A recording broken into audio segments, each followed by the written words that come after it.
Israel Adesanya's coach Eugene Bareman stated that Dricus du Plessis may not get the next title shot following Adesanya's fight against Sean Strickland next month at UFC 293. And honestly, I couldn't disagree more with what he had to say here. So we're going to watch what he said on Submission Radio, and I'll give my take on this after, and also show you that this isn't the first time Bareman has said something like this in the past. And before we play the video, always got to mention that I have nothing against Eugene Bareman. I think he's one of the best coaches in MMA. I'm not talking about his coaching at all in this video. It's just his opinion on the landscape of the middleweight division, which I don't agree with. So we're going to watch this clip right now. Any disappointment at all that Dricus didn't end up being able to do this fight? Nah, it is what it is. He didn't want to push through his injury, so it doesn't matter to me.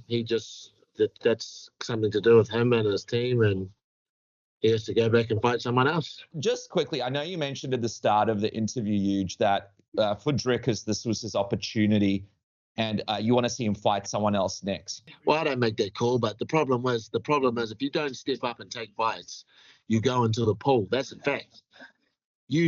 Nothing is in this sport is solid until there's something signed on the dotted line. If he's got nothing signed on the dotted line, then he's out there in the ether. He had a shot. It's the same shot that many of my boys have had who have fought for titles or have titles. You never, and went forward with horrific injuries because you don't take that lightly. And the problem with them is they've had an injury, and yeah, it's been a bad injury. So what? You've taken your shot for granted. You think you're going to get it again, but you don't know what this machine does. You don't know the UFC. You don't know what they do. You don't know how they twist and turn things. Never feel comfortable with where you are. If there's something in front of you that you've been working for your whole life, don't think for a minute that it can't just be taken away just like that. And he had it, and he let it slip. So they can't be sitting comfortable thinking that they got the next shot, because they don't. Because I know the sport. The fact is they don't. But they did. They never took it. And now they should not be sitting comfortable thinking they got the next shot. Okay, so a couple things on this. First, let's talk about the last thing in that clip he talked about, which was the whole thing about you can't feel too comfortable thinking that you're going to get the shot. Like, I'm watching this, and he's making it out like Dricus and his team are like saying that no matter what, we're going to get the next title shot and all this different stuff, like almost acting as though they're arrogant. Like, where is this coming from? I've just seen the one post from his coach on Instagram explaining why Dricus is out of the fight, but as far as I know, Dricus has not done any media at all explaining why he's been out. I've actually reached out to his team to try and get a comment. Haven't heard, I got an interview or anything like that.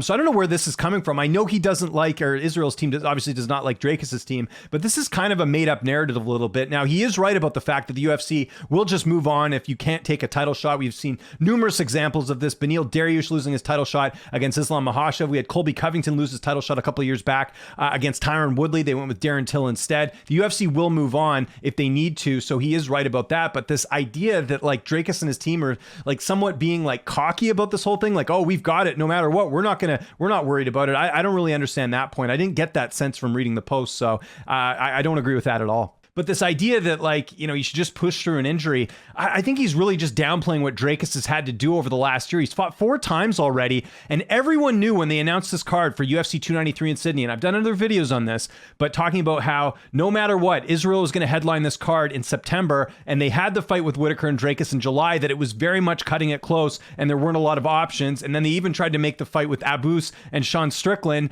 and that was a potential option, and of course Strickland won the fight, and he's getting the title shot now. But I guess my point is that he's really downplaying that Dricus has fought a ton over the last couple of years. Dricus's coach, and I'm not going to read the entire post here, but he basically mentioned that, you know, he had the foot injury, Dricus did, in the Whitaker fight. So, you know, obviously it's not 100%. It's something he needs to get taken care of.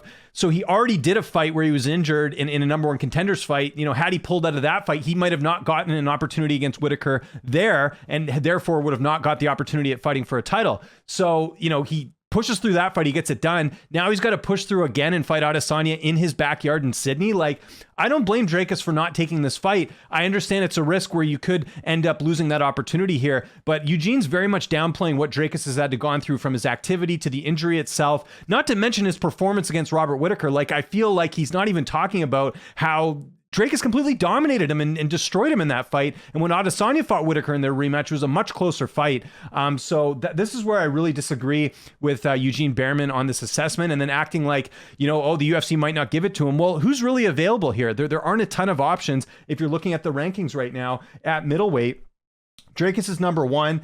The only option, really, in my opinion, would be Khamzat Chimaev if he ends up defeating Paulo Costa. Paulo Costa is somewhat of a top 5 opponent. He's number 6. And I suppose the only other option they could do outside of Chimaev over Dracus du Plessis would be Jared Cannonier, but they could have easily done Cannonier against Adesanya right now. They could have done that rematch, and they chose not to. So that kind of gives me the idea that the UFC will not do that. I think the UFC had the choice right now after Strickland Adesanya. If Adesanya wins, they're not going to give Jared the shot over Dracus du Plessis because they could have given Jared this shot right now. So I think, again, like Eugene, again, sort of implying that there's a lot of options outside of Dracus. There really isn't. It's Chimaev and no one else. And you got to hope Chimaev wins. I still, I think he does beat Paulo Costa, but I think there's a chance that Costa could win that fight. So it's not like Dracus had like 8 months and he's pulling out of this fight and he's not persevering. It's the fact that he just fought in July through an injury, got a really good win, and now he's expected to go into Adesanya's backyard and take this fight. It just doesn't make a lot of sense to me there. And look, we've seen fighters push through injuries and not get a good fight. I want to go back to the Aljamain Sterling and TJ Dillashaw fight. Remember what happened there? We didn't even get a fight in that one because Dillashaw was so injured he could barely perform in that matchup, and Sterling went out there and got a finish. And we don't see Sterling finish a lot of his opponents, to be honest, but in that fight, it was almost inevitable with the injury that Dillashaw had. Like, if Dracus's foot, like if he's hobbling on one foot the whole fight, is that really fair to all the fans that paid tickets to watch that fight? It's not going to be competitive. So I think it's very easy for Eugene to sit here and say, okay, well, he should have just pushed through it. My guys have pushed through it.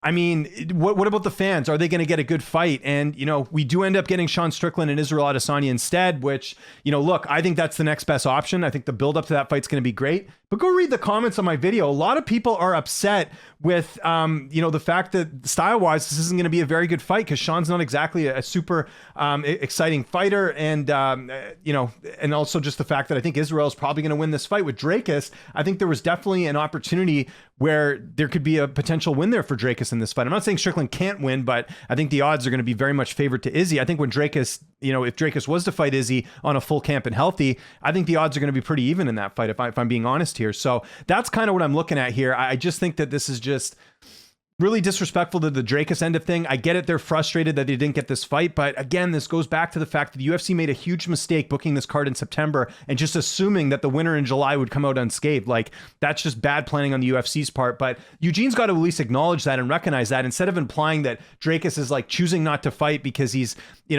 I'm not going to say scared, but he kind of is saying that he's always not willing to take the opportunity and it could slip away. And so that's where it's just disappointing. And this isn't the first time Eugene Bareman has said something like this. I remember back in 2021, look at this. I found this old headline. Eugene Bareman, on paper, Derek Brunson favored to get the title shot against Israel Adesanya, not Robert Whitaker.